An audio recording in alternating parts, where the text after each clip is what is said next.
In the name of Allah, the most gracious, the most merciful.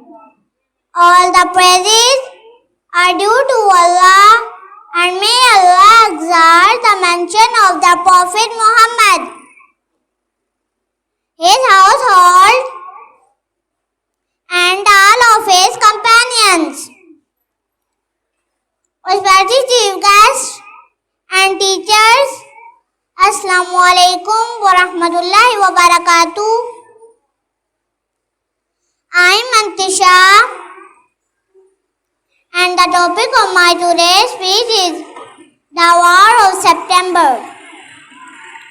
Mr. President, it was the night of the 6th September 1965. The people of Pakistan were enjoying a sound sleep. They were unaware of the evil design of their enemy.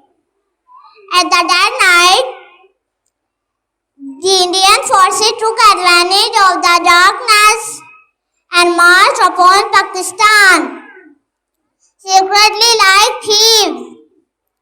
Mr. President, the armed forces of Pakistan were materially weak and also smaller in number, but they were alive to their duty. Every soldier and every officer had a firm faith in the glory and honor of their homeland. Our forces not only repulsed their attack but also made a counter-attack and conquered. The biggest tank battle was fought in Sialkot. Our heroic forces humbled the Indian forces in this attack. Many of our soldiers sacrificed their lives in bombing from the enemy tanks.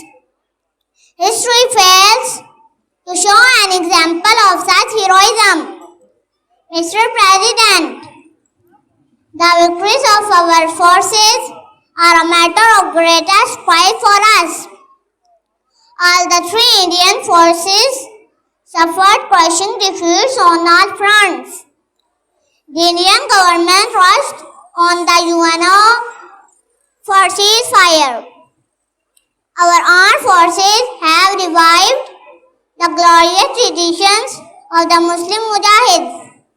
They have proved their valor, worth, and superiority in the world. So long live our armed forces. Amen.